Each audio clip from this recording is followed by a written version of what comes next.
First of all, your players today, some of them are probably from your club, they were outstanding. They were outstanding. It was great to coach them. We'll get into it. My voice will come back. Don't worry, it'll come back. Okay, go shoot a layup. Go shoot a layup, everyone.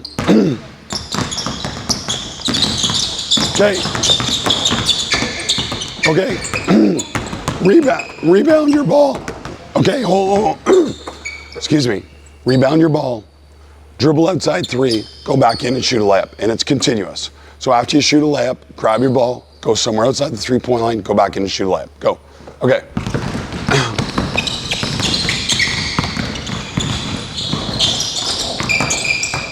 Grab it. Go.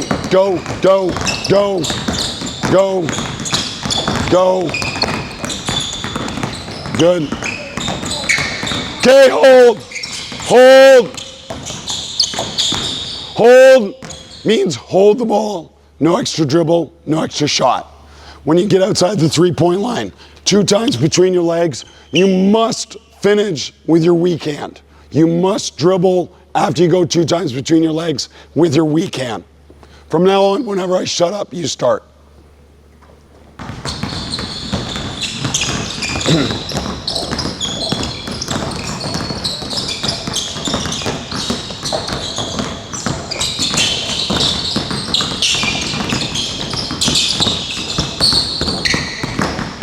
Okay, hold.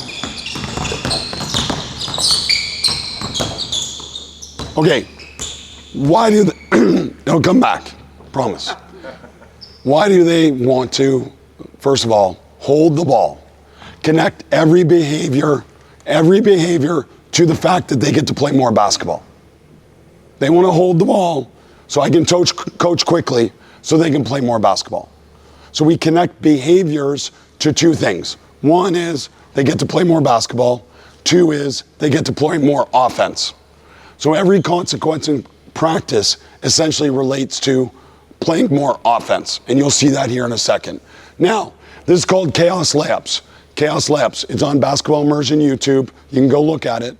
Now, this is an example of connecting distracting information and visual stimuli to the game. So when we do drills by themselves in space with no defense, with no decisions, it essentially disconnects the game from the skill or the technique.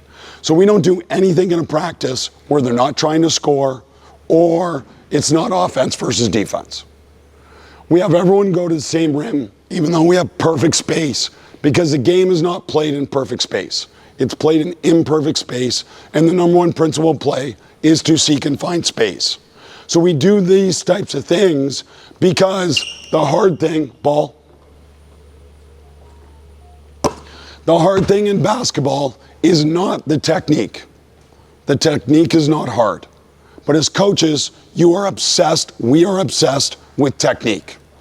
Technique does not matter as much as the decision. The decision is more important than the skill. The decision is more important than the skill. What do I mean by that? I do not care what type of layup they shoot. I care, do they shoot an open layup? The decision is more important than the skill. So why, as coaches, do we spend so much time on technique? I've never taught my daughters how to do a layup. I've never taught them how to shoot. They can both shoot and they can both do layups. But they don't ever get limited by the fact that I've told them exactly how to do something. As soon as I tell them exactly how to do something, it becomes a limitation rather than an affordance. Okay, you must do it this way, this way, this way. Okay, sure. But what if I have to solve a problem differently? Make a player say, you got to play off 2 feet in the lane. Really? Is that the only way to solve a problem? To me, that becomes a limitation. So as soon as I teach them something very explicit, it becomes a limitation. That's the whole foundation of what we do. 3 E's. Environment, explore, explicit instruction. So I'm not coaching anything here. I'm not coaching technique. I'm putting them in a drill. Once they're in the drill, they get to explore the drill. The only thing I shape then is the constraint. Who's heard of a constraint-led approach? If not, and those of you that have coached for a while, you do this. Now they have evidence-based research that supports what a lot of you have done. For example, must only use your weak hand. That was a constraint. Must only use your weak hand. That's an example of a constraint. I am limiting something to afford something. Limiting something to afford something. No spin dribbles. Well, I'm not saying don't spin in a game. I am limiting a spin dribble so they're afforded the opportunity to work on between the legs, behind the back, or crossover. It's a limitation to create an affordance. That's what a constraint essentially is. So if I want to shape some type of technique, I shape it within affordances around this. Work on your weak hand. Again, when they drive in, there's 9 of you. They drive in for a layup. The first thing they've got to do is seek and find space. The second thing they've got to do, based on perception and decision, is to make a decision relative to that space on what type of shot to execute. I cannot prescribe anything to them. That's a solution here, right? And not one of them has got injured because they're smart enough to figure out where to shoot, when to shoot, whether to slow down, whether to speed up. And to me, that's more valuable than having them all in a line, going in and shooting the same shot and trying to memorize a technique. You cannot disconnect a technique from the information source. Come here, dude, ready? Ready? Go right there, go right there, go right there. Ready? You're gonna shoot. Ready? You're gonna shoot. You ready to shoot? Okay, ready? Shoot. Why should he have not shot? Why should he have not shot? What did he not have? Space. No, there's only one word. Space. Space. Every decision in basketball is related to space first. Do they have space or they don't have space? Then, whoever said balance, then the decision comes back to a little bit of figuring out what advantage they can create based on whether they have space or don't have space. That's it. And then the third thing is shot selection, which I'll show you here. So that's what we're doing. We're trying to get players to maximize the number of reps because they learn by doing, they don't learn by listening. This is a coaching clinic. This is about you. Practice is about them. I try and say as little as possible and have them get as many reps as possible within the constraints that we create. This is not a practice. This is a coaching clinic, right? Cool. All right, let's get white up there, white up there. One ball. Red down here, no balls. 4, 3, 2, 1. At the corner. Right here at the corner. Get on defense, go. Guys, in your gym, do you leave balls under the rim? That's a dangerous one. Get them both away from the rim. Cool. Who's on offense? Come to the circle. Okay, ready? One-on-one. Go. One-on-one. Okay, new player. Once you're on, you stay on. New player comes into the center circle. New player comes on right away. And one-on-one becomes 2-on-2. Stop. Would you ever help the other team? To me, everything in basketball is about creating constraints and then figuring out how they cheat constraints and figuring out how they can be more competitive. You want more competitive people, call them out on things that aren't competitive. Like you're passed it to the other team.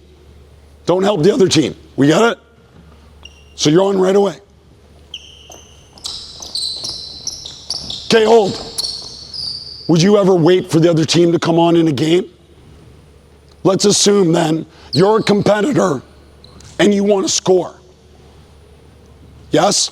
These are things that unintentionally you have taught them to do. As adults, we've taught them because we know that kids don't learn anymore on their own. Everything is adult controlled. And that's a problem, right? Like we bemoan the fact that kids don't go play pickup anymore, right? They don't just go play. Well, because we don't give them opportunities to do that. Everything is structured for kids nowadays. Maybe less so up here, I don't know. But I think everything's structured by adults. So when do they get to just creatively play where someone's not telling them what to do? They go to school all day, someone tells them what to do. They wake up in the morning, they go home at night, someone tells them to make their bed, they're always told what to do. So basketball practice should be a time where they get to explore what to do, in my opinion. So we're going to create the environment where they get to explore before I give them explicit instruction. Again, I am not saying don't coach them. I am saying don't start with coaching them. Give them a chance to explore first. Man, I've coached 8-year-olds that have never played basketball before. If I went into that practice like a lot of people do and teach them to do dribble, jump stop, pivot, pass back to their partner, they're going to look fabulous in the drill. They're still going to suck in the game because the game isn't that way, right? The game is played versus an opponent that's trying to take the ball. So all we did with new learners was we played 5-on-5 for 2 weeks straight. And I taught the game, every situation in the game, out of the game. And then I can do the drills because then they understand the context. How many things do you teach brilliantly where your players don't know the context, right? And I'll even go further. I would skip the drills. I would skip the drills.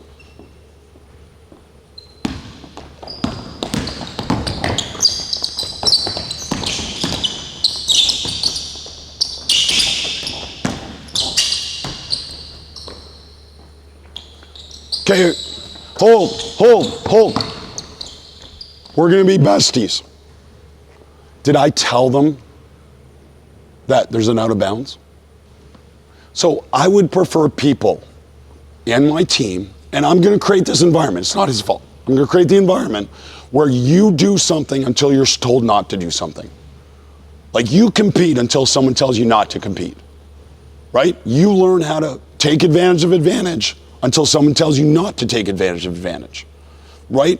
And unfortunately, again, like the rules of the game have constrained them. So I've got to unconstrain them. I don't care about out of bounds. Compete.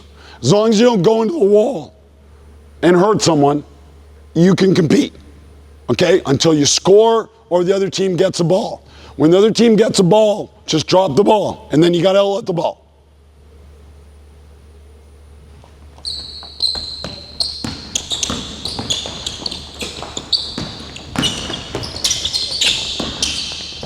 Watch where the defender comes in every time.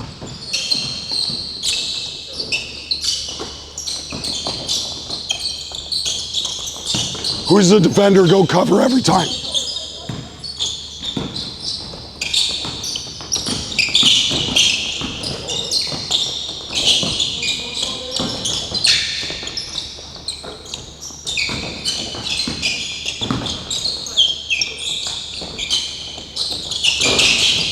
Okay, switch it, other team, switch, 4, 3, 2, 1. Okay, hold, and he left the ball. Hold, again, I don't want you to think your kids are unique. From really high level players to these players, they all do the same things that you're seeing here.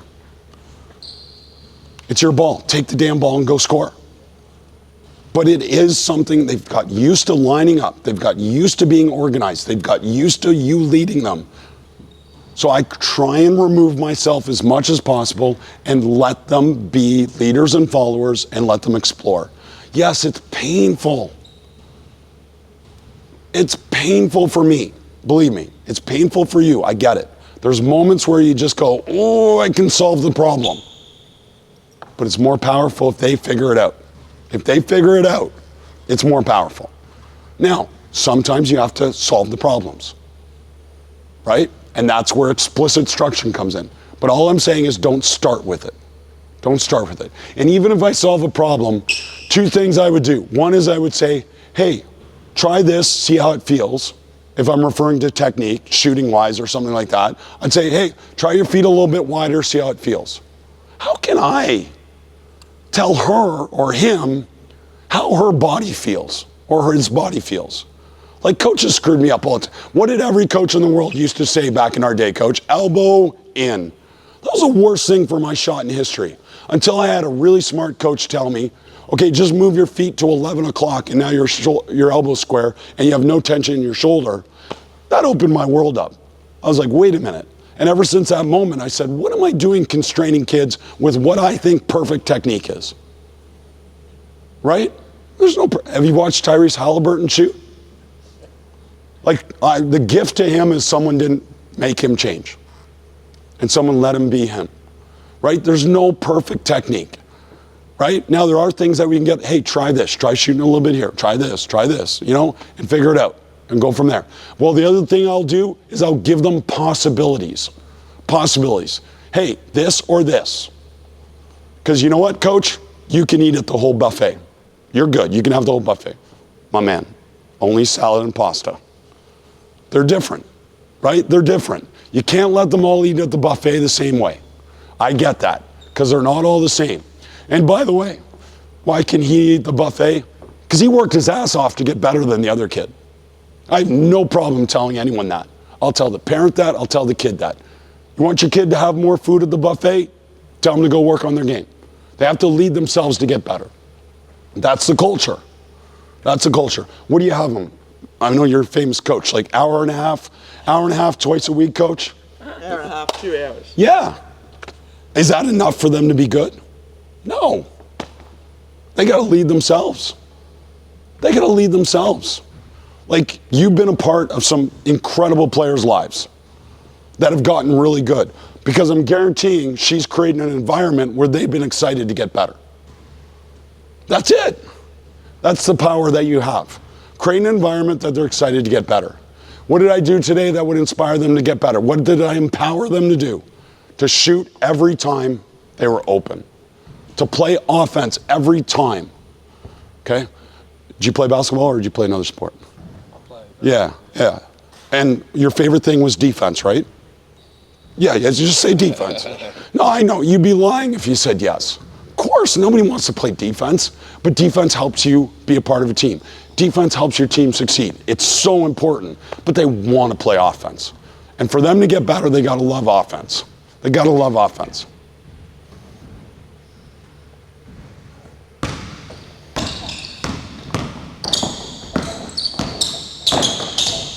Any shot in the smile is a gold medal. Any shot in the smile is a gold medal. So all I say is gold medal.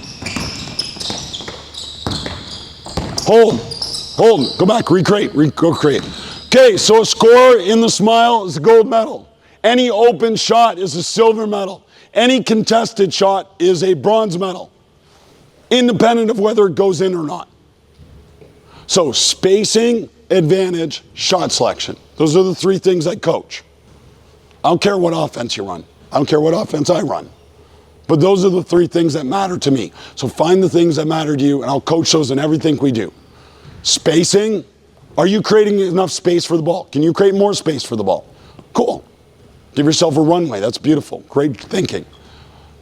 Spacing. Advantage. Who's got an advantage right now? I'd say you do. Why?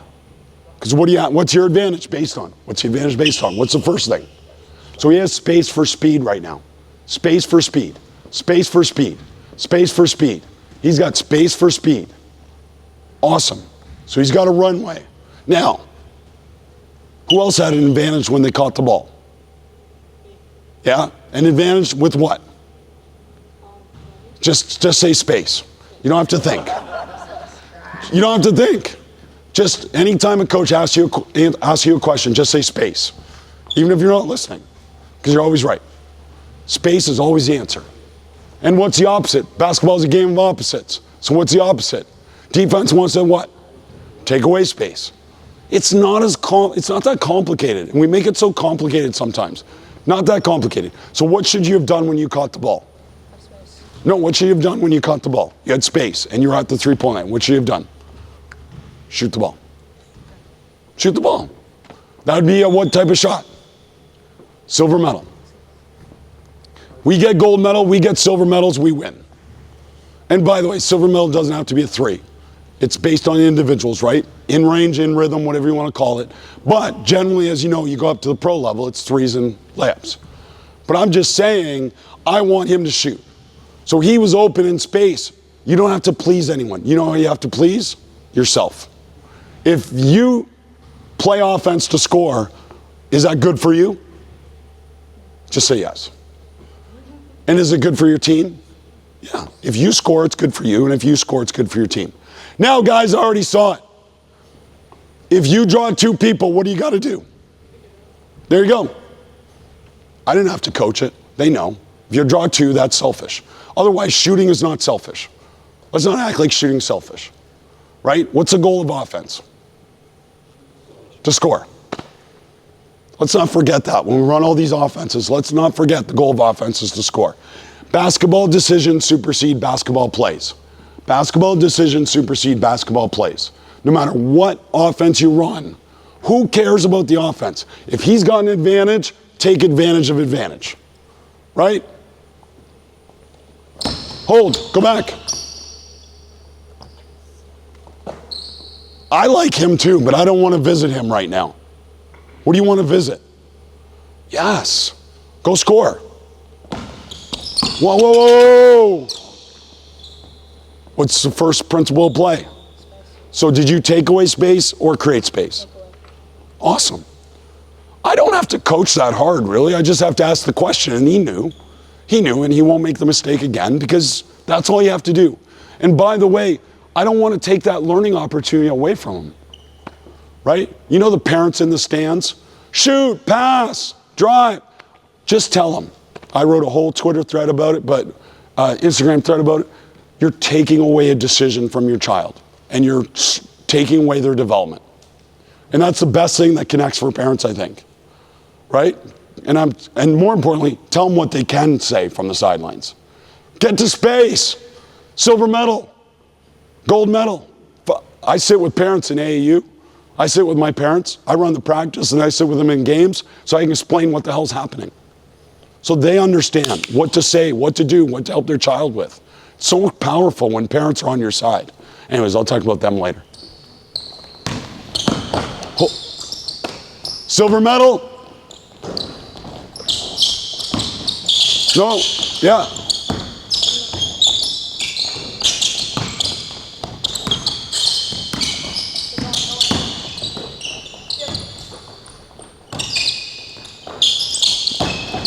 Leave the ball, leave the ball, leave the ball. They're all messed up. They're all messed up. Yeah. Anyways, hold. Who hasn't played offense? Red? Red, go up there. White, go up there. Red ball, go. One-on-one. Go, one-on-one. Go, one-on-one.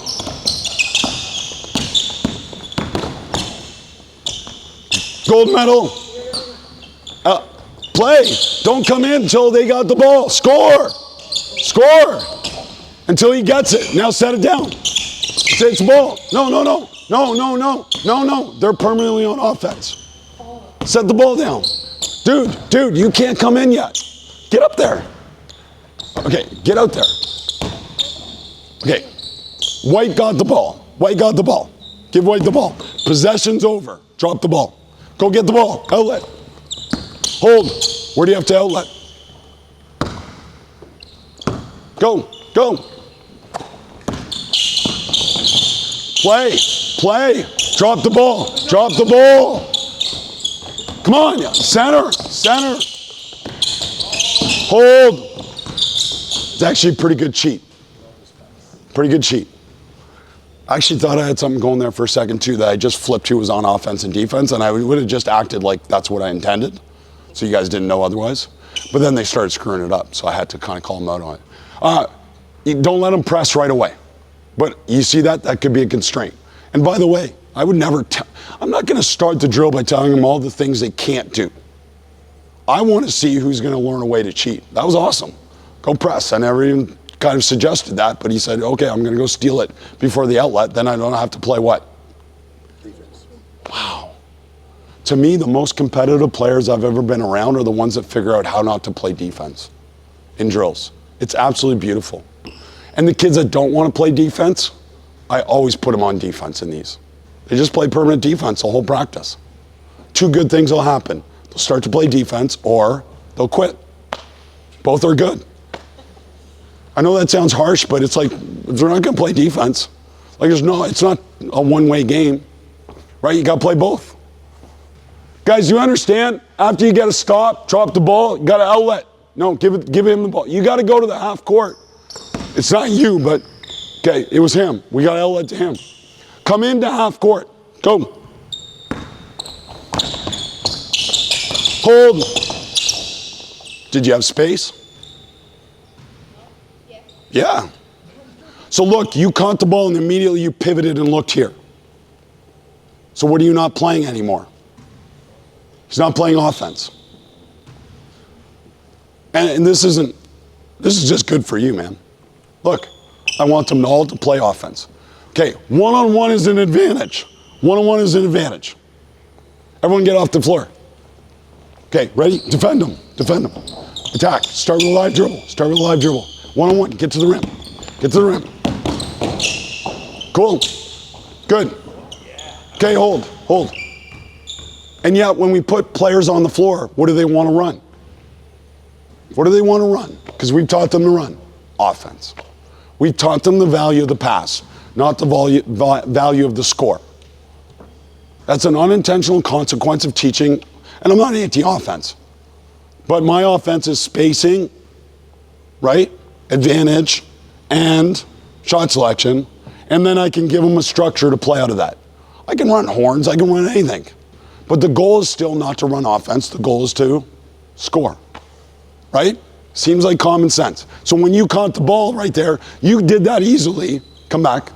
Get back on. Get back on. Get back on. Who else was there? One other guy was on, right? It was 3-on-3. And when you caught it, the first thing you do is look to pass. But right now you have one-on-one. Drive the ball baseline. Let him go baseline. Help. Help. Good. Hold. Where should you be? Where can you create space for the ball? Where can you create space for the ball? Figure it out. That's when they got to pass. So I will coach the crap out of that. Because I don't want any selfish kids. But there's always a kid, you know that exceptional kid? There's exceptions. Right? There's always exceptions for an exceptional kid. But you got to tell them to balance it a little bit. But generally we don't have that exceptional kid. So it's like draw 2, kick, draw 1, score. But definitely drive to try and draw 2. Not everyone's a driver, I get that. So if you're not a driver, then move it. Move it. Move it. I'll talk about the rhythm here in a second, but play. What about pass and cut to create space? We'll talk about that in a second. Thank you. Bring me back to that. That's called a trigger. A trigger is when it's neutral. This is not really neutral right now, but I'll talk about that, so please bring me back to that. That's awesome. Okay? Kick it, play. Kick it live, don't steal that. Now live, play. You see though, he caught it to pass. Go score, go score. Draw 2. Okay, hold, hold, hold. Come back, recreate. 4, 3, 2, 1. Hold, recreate. Recreate means go back to the spot where the situation happened. Ready? Attack, counter, drive. No, counter. You don't remember what you did? It was awesome. It was awesome. Come here. You attacked here. He cut you off there. You changed direction here. Awesome. Stop. Drawing 2. Guys, drawing 2 is this. As soon as you see a help defender's chest, you drew 2. If you drive down and get doubled, a double team is not draw 2. And that's what a lot of kids think. Drawing a double team is drawing 2. As soon as he made that defender show him his chest, he drew 2. So what should he do? High paint decisions. High paint decisions. Too many kids make low paint decisions. If it's a low paint decision, it's usually a shot, right? And it's usually a shot against 2 is a bad shot. So it means you didn't read the help. That's all related to this concept here, ball. Cool. Who was here today with me? Who did it? You were at practice, right? Okay, cool. Watch. Shoulder game. Remember shoulder game? Come a little closer just for the coaches. Okay, ready? Fight for your feet. Fight for your feet. Fight for your feet. Step back. What do you do? Shoot. Cool. Okay, get a partner. Get a ball. All you're doing that. Fight for your feet. Get a partner, a ball. This is called shoulder game. It's on Basketball Immersion YouTube. Shoulder game. This is a way to connect skills and decisions, technique and decisions. So I'll show you the whole load quickly, but it relates to what we just played. It connects to the game. Let's go, let's go, let's go. Fight for your feet. Arm length away. Good. Step back, he shoots. Step back, he shoots. Get the ball. Shoot 3 and switch. Shoot 3 and switch. Shoot 3 and switch.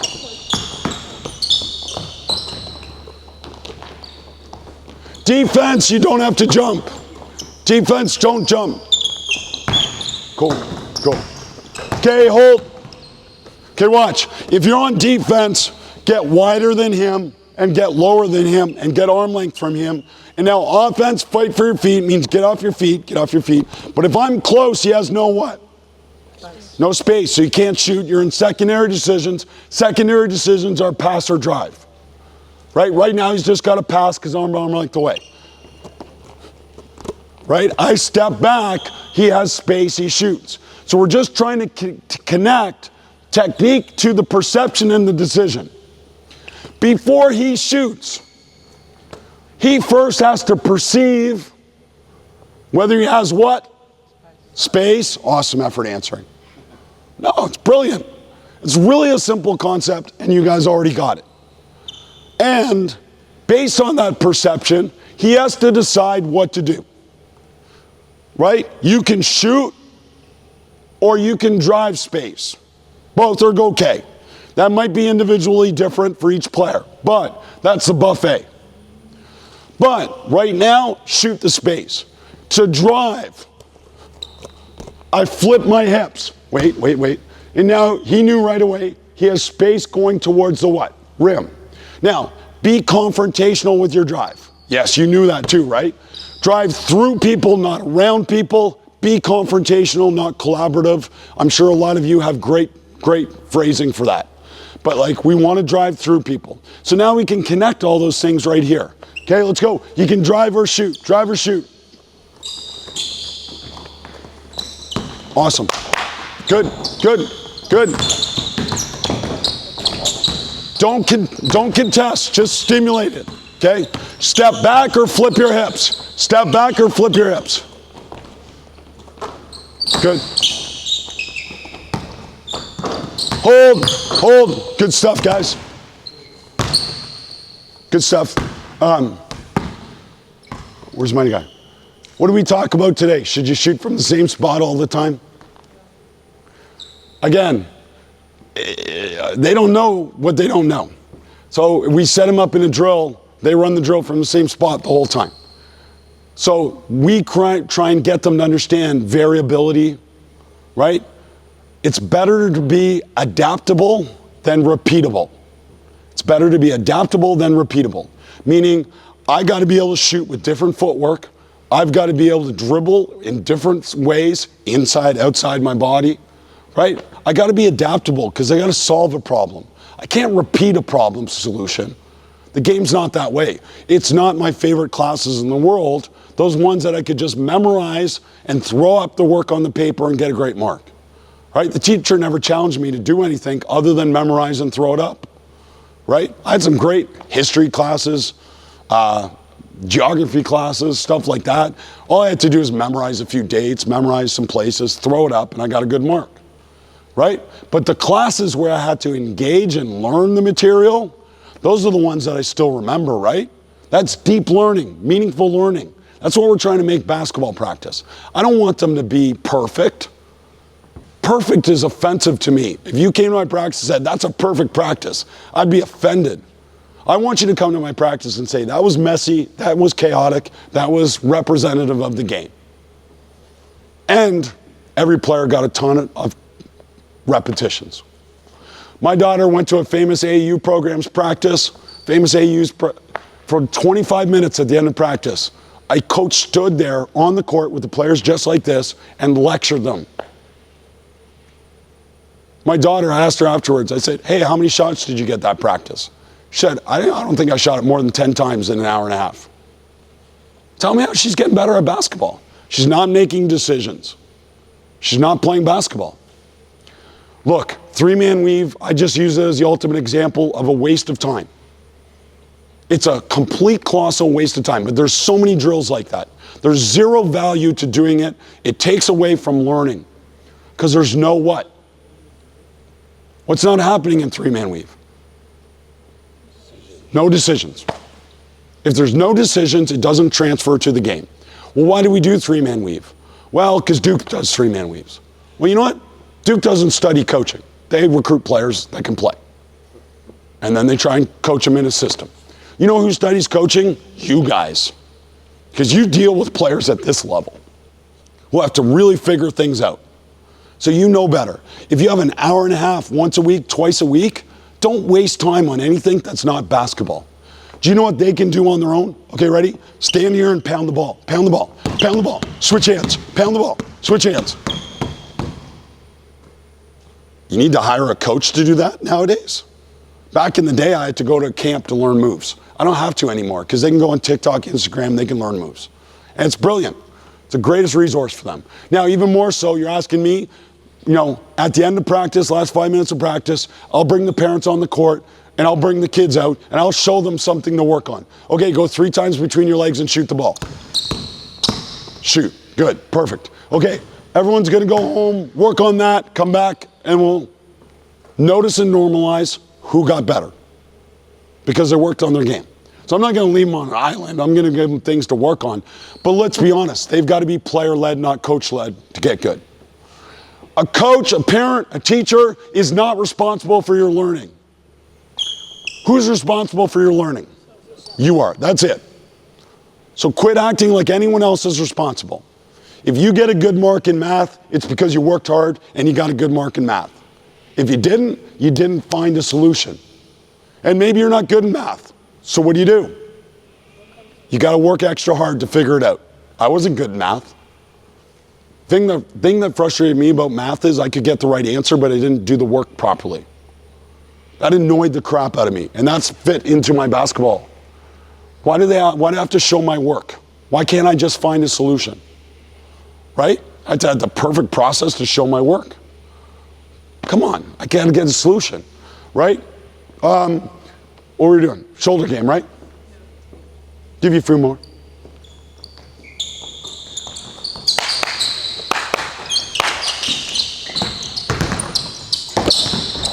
Ball. Sorry, bud. Listen to me, clap the rhythm. Ready? Just go. Just ignore me. Pause a little bit, right? So I can remove that pause. I'm gonna help him be more efficient. That's skill development to me. How can you help them be more efficient? You guys can keep going. I'll talk over you. Hey. Are you defending anymore? Like if you're that far away, what's he gonna do every time? Also, do you wanna be a good basketball player? I know you do. Get lower and wider than him and get in a friggin' stance and get arm length away. There you go. There you go. There you go. Time it. You keep moving back. But anyways, go on YouTube and watch it. You see the idea. That's the rhythm of the game. Cool. Okay, hold. White ball up there. Go. White ball up there. Red over here. No balls. I'm only showing stuff in the half court because a lot of you probably only have a half court. I got full court stuff too, but it's all good. Okay, get on the floor. Get 2 defenders out there. 2 defenders. Go trap them. Live. Go. Live. Go. Trap. Trap. Trap. Good. Good. Play. Good. Good. Your team's ball. Your team's ball. No, their ball. Their ball. Outlet. Outlet. Get on. 2. Get out. Go. Go. Go. Trap. Trap. Hold. Hold. Only 1 player comes in from each line, guys. Yeah. It's okay. It's okay. Go. Give it White. Give it to White again. Give it to White again. Hold. Hold, guys. Guys. If your first trap is happening here, it's too late. You got to outlet the ball in the half court, right? Did you come in the half court? Okay, give him the ball. Come in the half court. Guys, go trap. Good. Trap. Trap. Trap. Trap. Good. Deny. Good. Good. Set down the ball. Set down the ball. White. Outlet. Go trap. Go trap. Deny. Okay. Hold. Hold. Hold. You don't have to watch it. But you got it? I can create a condition within the practice where we're working on just about anything based on the constraint. Must trap the ball. So we give the advantage to who? Who had the advantage? Numbers advantage. Defense. Right? You can play a game with the offensive advantage, stimulate decision making, or you can play it with the defensive advantage, stimulate decision making. Both of those are good. Now, back to Coach's question, which I love. Let's go. White, go on top. Give me 4 white across the top, extra player out of bounds. Give me 4 reds on, extra player. Go over here, bud. Go over here. You two, go right here. Right here, quick. Get there as slow as possible. Said no coach ever.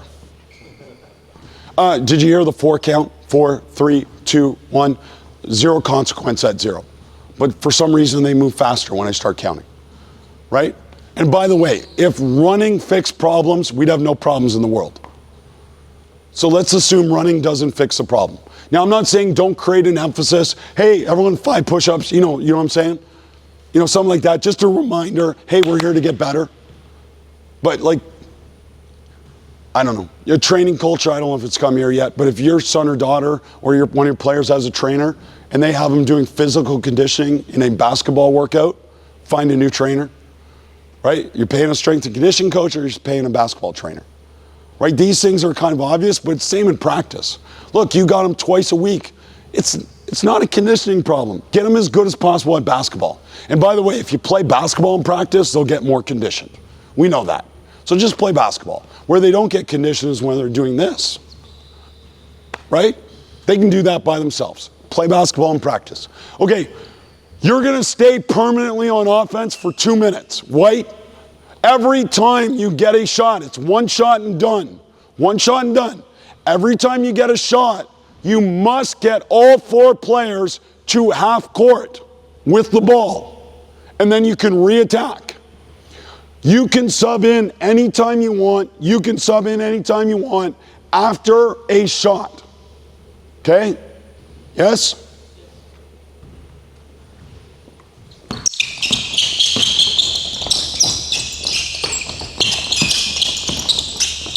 Silver medal.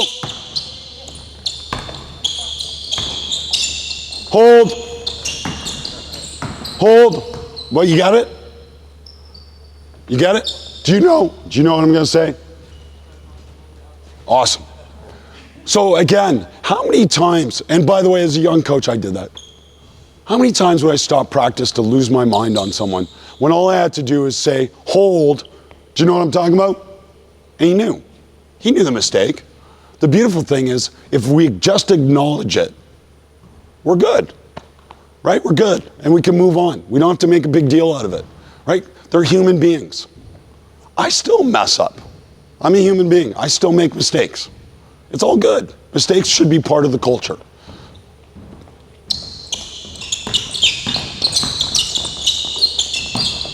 Hold.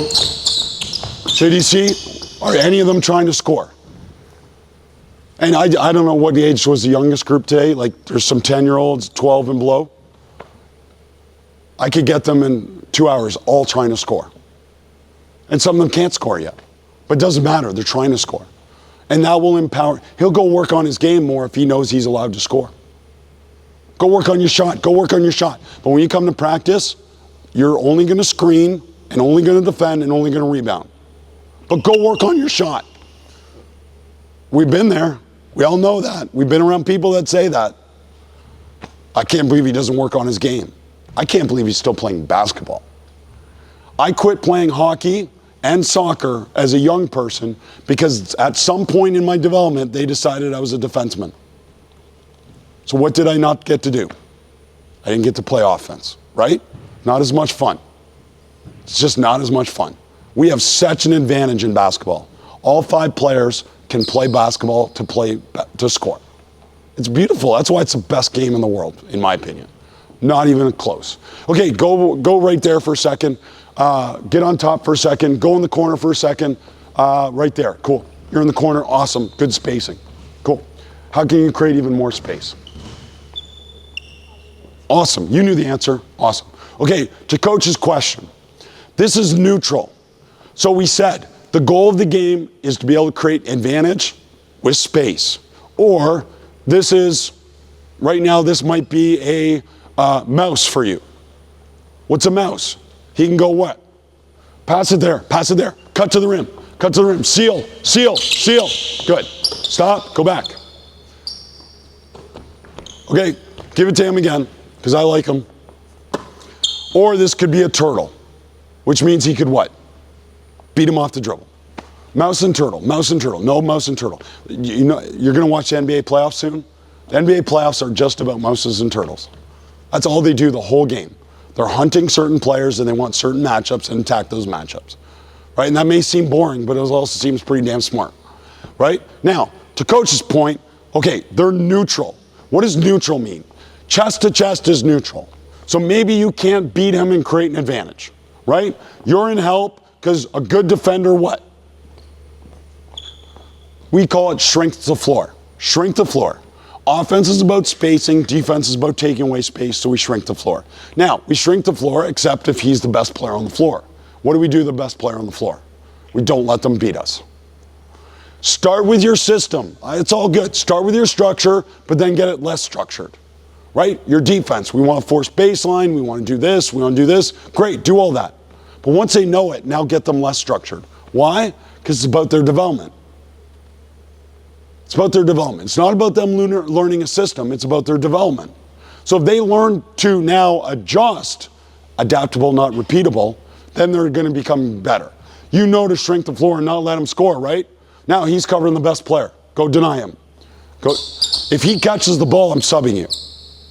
Cool? Okay, don't let him catch the ball.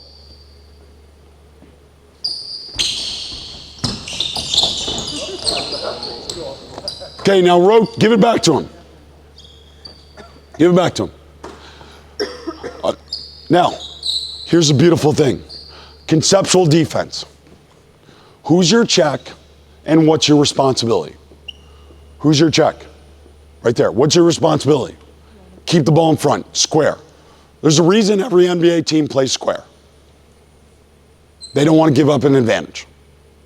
Right? Now, sometimes you force a direction because it helps your team understand where help's coming from. That's cool. I'm not anti that. I'm just saying, you want to keep the ball in front. Square, chest to chest. I swear I'm coming back to your question, Coach. Who's your check? What was your responsibility? Don't let him catch the ball. Cool. Deny him. Cool. Okay. Who's your check? What's your responsibility? Shrink the floor. Where should we force the ball now? This is when it gets conceptual. You know, do you play against teams that play with a high post? Right? Where should you force the ball when they play with a high post? To the middle. Right? Very conceptual. Oh, we force baseline, we force baseline. Great, they're running a high post. Everyone's lifted and you're forcing baseline. It's when you have to say, okay, great, they understand the defense, now let's adapt. Let's not be repeatable. So this situation you might force there. Anyways, who's your check? Okay, now the beautiful thing is, I wouldn't actually sub you. Because you did your job, didn't you? Where did he go? Back door. So you forced him to not get the ball where he wanted. So whose responsibility is it ultimately to take away the back door? Cool? So that's our defense. Who's your help? Who's your check? What's your responsibility? And then figure it out from there. Okay, give it to him. Give it to him. Give it to him. Let him catch it. Sorry, I love it. My man. That's competitive. Be competitive. Damn right. Okay, let him drive baseline. Help, stop the ball. What would you do? Cover down, cover down, cover down. Okay, who's your check? Right there, what's your responsibility? Cover down. Now, who's your checks? Do you hear it, plural? Who's your checks? These two, cool. What was your responsibility?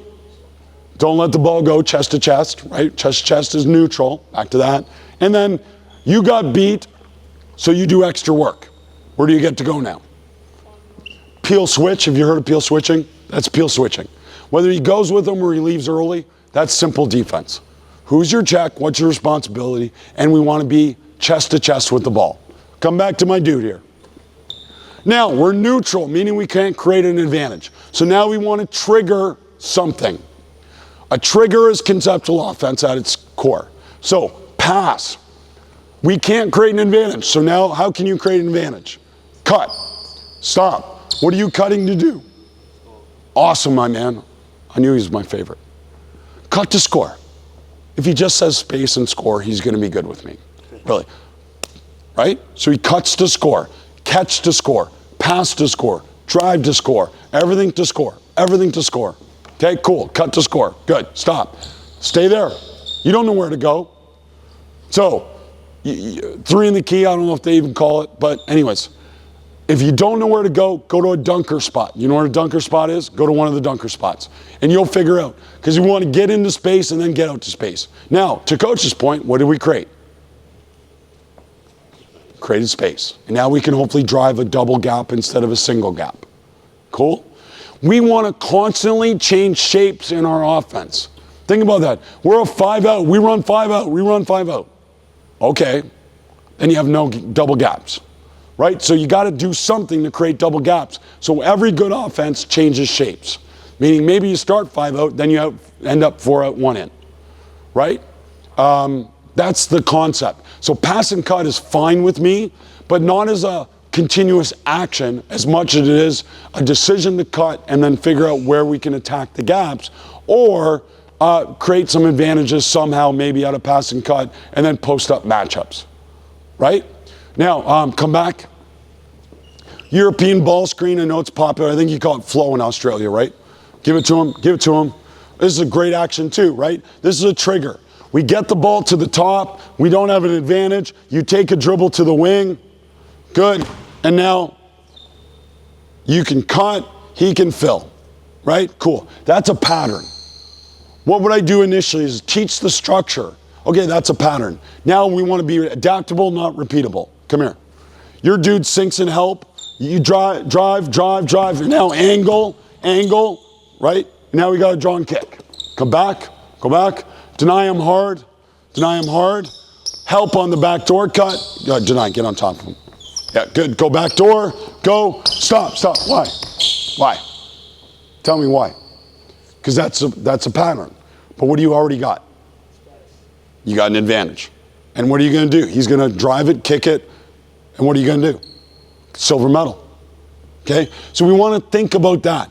I don't care what offense you run. We want them to think about space and advantage. Space and advantage. I'm good with offense. Run any offense. I love offense. Love plays, you know? But we want to teach them that basketball decisions supersede basketball plays within that. Cool? And also, on cutting, coach is one of the lines I've started using with kids. And again, I've coached under 11 AAU girls. You know, I've coached under 12, 13, 14 boys. Like, be late, not early. Be late, not early. What do kids do? They all want to run to the ball. I don't mind running to the ball to a certain extent, but don't run to the ball early, run late. Because then we give the ball what?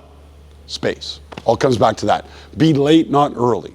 Be late, not early on that. Okay, cool. Play to that. What were we even doing? Burst, right? Cool. Okay, go back to the top. Let's play. I'll shut up. Remember the constraints? Got to get out to half. When can you guys sub in? Okay, let's go. Try.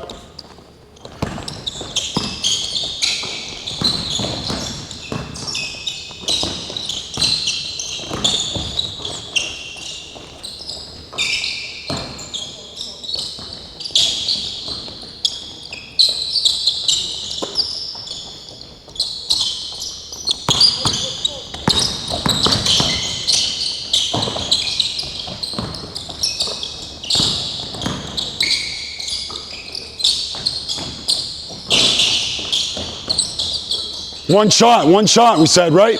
One shot. 4, 3, 2, red ball. White ball.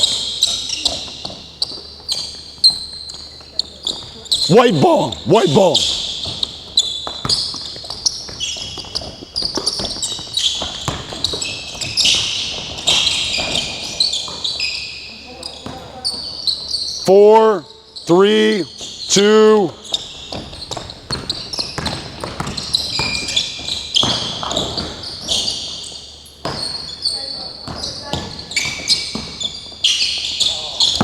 red ball. Normally I wouldn't touch it, but okay, white ball. Okay, hold. Red, go huddle. White, go huddle. Communicate, lead and follow about why you're losing possession. You see why they're losing possession? Pretty simple. What's the consequence? Don't get to play what? Offense. Take away the thing they love. Make them do the thing they don't love. Anyways, I know it's not fair but you get it. I want to show you more than that. So what can I do all the time? I can change the constraint. I'm just showing the half court. This game is actually better in the full court. We just have a team permanently on offense the whole time for 2 minutes. It's unbelievable how much conditioning you get done and how much chaos you can create and how much you can develop your fast break, your transition, and your neutral. What to do when you don't have an advantage, right? And that's your offense. What do you do when we don't want to run offense, but we got to run offense. Sometimes. Yeah. Yeah, but it's an offense. It is an offense because it's creating an advantage. So the way I'd phrase it, coach, is there's trios and duets. Trios and duets. So a trio or a duet is a 3-player action or a 2-player action. We don't want to run those. What do we want to do? Pass it up the floor and what? Score without running anything. But obviously you're going to play against good defense that is going to make you do something. So pass and cut is a great way to create an advantage. That's a duet, right?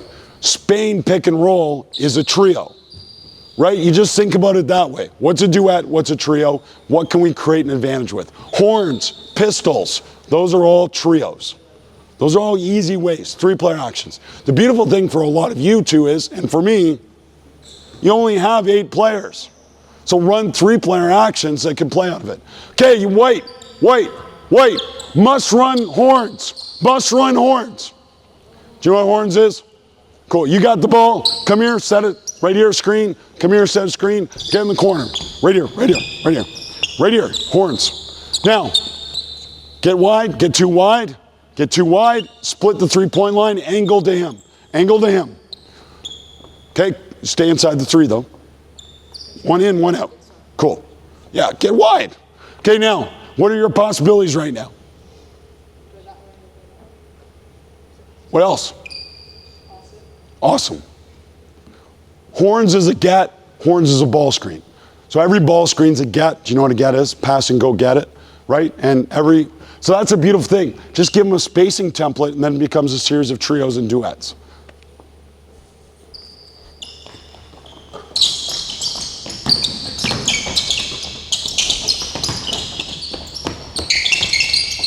Silver medal.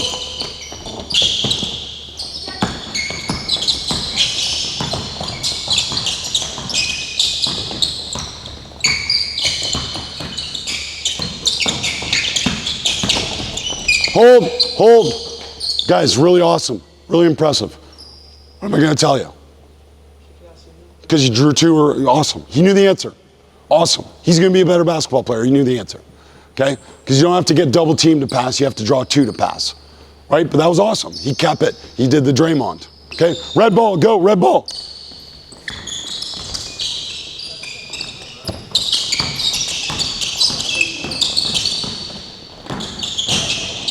Good job.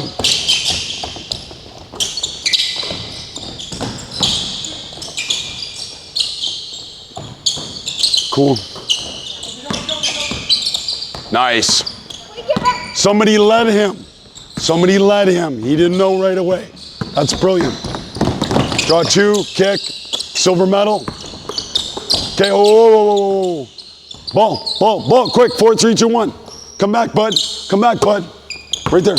Shoot it. Ready? You're gonna shoot it. That seem fun? Cool. So what should you do when you're open? Shoot. Awesome. That's cool. That's all I would do. I would just remind them, hey, you're open, shoot.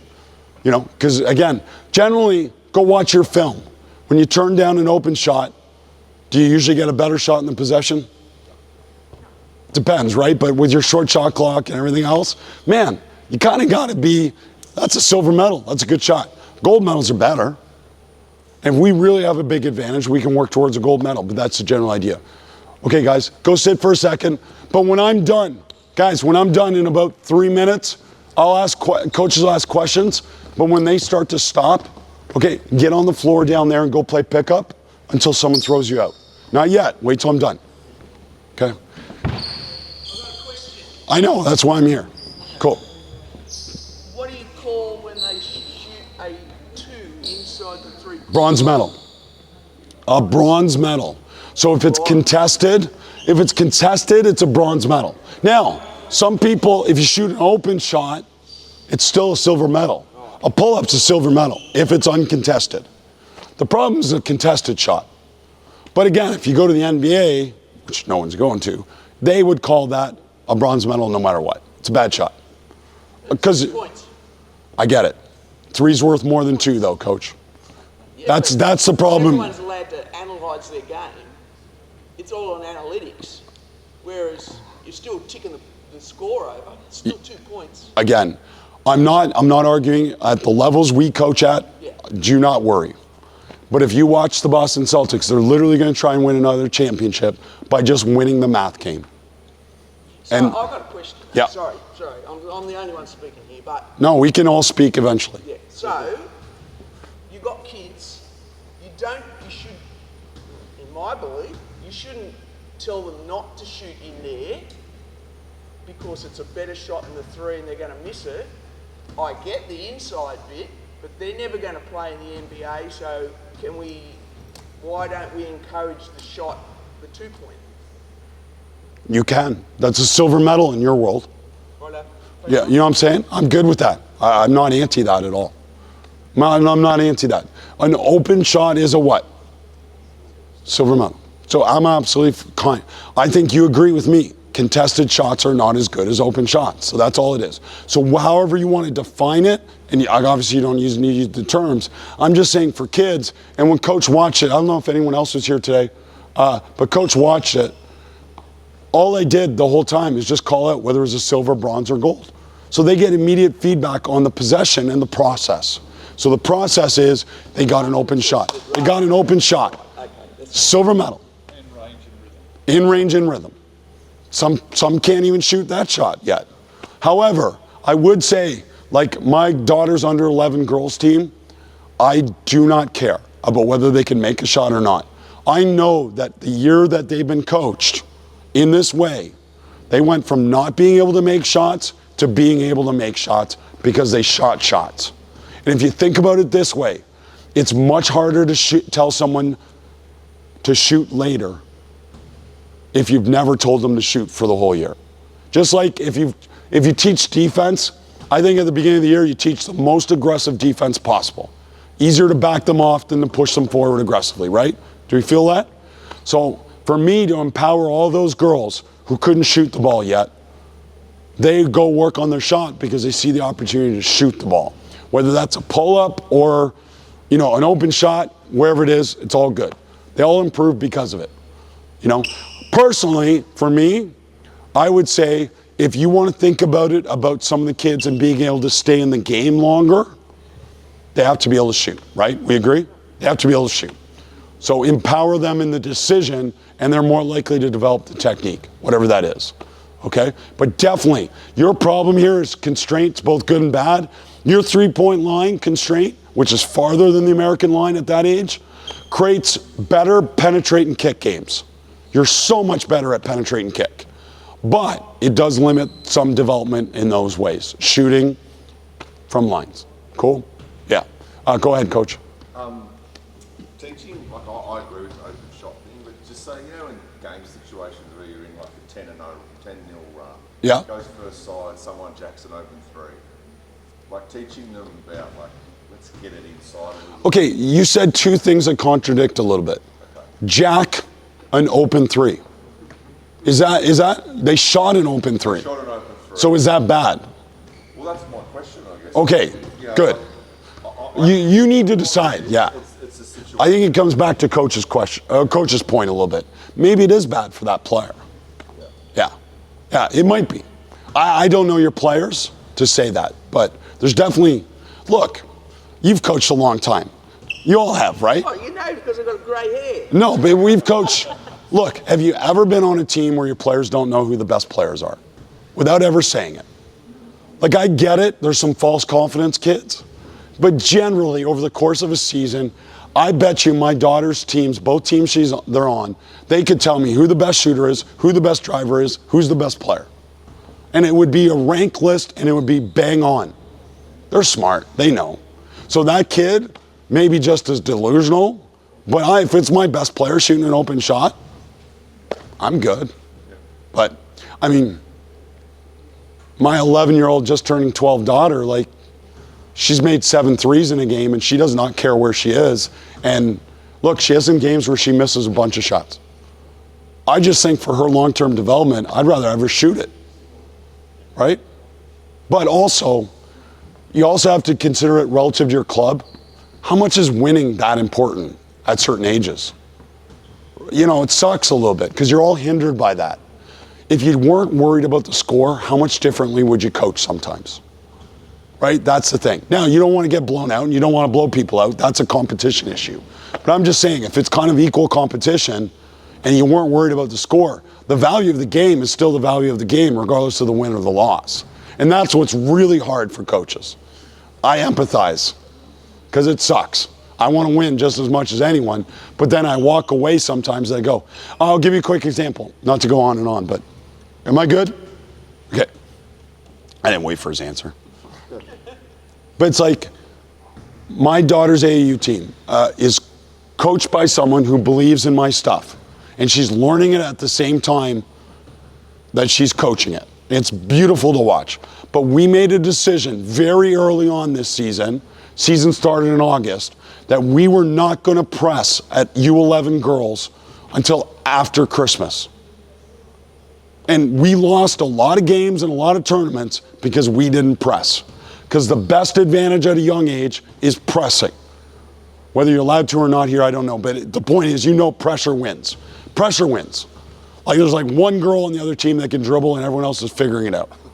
That's a reality. So we could have won way more. But we focused on being adaptable in the half court. We focused on being able to handle pressure. And now when we put in pressure after Christmas, we started destroying teams that were beating us early. Because we could do both. Because pressing isn't really that hard. It's a huge advantage at that age. Because people just can't handle it and press and pass. But I said, we got to get used to handling it, and we got to get really good in the half court at understanding responsibilities, and then we're good. So you got to decide that for your team. And if you give your parents a long-term view of it and say, we're together all year, we're going to do this phase here, we're going to do this phase here, we're going to do this phase here, and your son or daughter will be better at the end of it. I mean, some parents still won't love it. I get it. I still had parents I had to fight with. And unfortunately, that's a culture nowadays of parents just saying, well, let's go to another program, right? I'm a shiny object. I should take my son or daughter somewhere else, right? I can't stand that, but that's the reality of it, unfortunately. So, you know, you just move on, you do your best. Any other questions? Please ask questions. Hey guys, stand up for a second, get in a group of 3, tell someone something you learned. I should have done that already, but debriefs. We do debriefs all the time. We do debriefs with you guys where it's like, before I leave, somebody asked me a question. We didn't have a problem, did we? What? Asking a question. I love it. No, I'm like, I love it. Like, I'm here as a resource. I don't have to be right. You can tell me I'm full of crap. You can love everything I do. It's all good. We're all safe. I should have said that. I try and create psychological safety for all players in the sense that every day I tell them, you belong and I'm happy you're here. You belong, I'm happy you're here. Coach saw it today, I don't know, 40 kids, I'll get you coach, 40 kids in the gym. Every single kid I went to up at some point and had a mini conversation. Coaching is mini conversations, not big conversations, mini conversations. How many mini conversations can you have with a person? And most of those mini conversations are, man, you sucked less last week than you do this week. Isn't that important? Why do we only tell kids, oh, you're great? How about you were really bad and you're less bad? That's a really important part of the learning process. I want them to know that. Hey, last week I didn't see you dribble once with your weekend. This week I saw you once dribble with your... That's improvement. That's noticing and normalizing things. To me, that's your value. You want kids to feel better about themselves, you empower them to feel better about themselves. Go. When do you start thinking about coaching for winning? Right away, right away. Right away, right? Right away. But the thing is, not everyone will have a very good team. So Yep. there will be times where I'll be coaching the shittiest team, sorry for the language. No, shitty's fine. Yep. We've all been there. They'll be discouraged because Okay. Then you coach away that love for the game because they keep on losing anyway. Okay, so what are you asking exactly? When do I start? So why are you shitty if you're trying to win? Because the players are just not putting. Okay, so what in your opinion is the solution? I don't know. Okay. Yeah, like you're asking that like you have the solution in that sense. Look, if you got shitty players, you got to find a way for them to compete. So how do you find a way for shitty players to compete?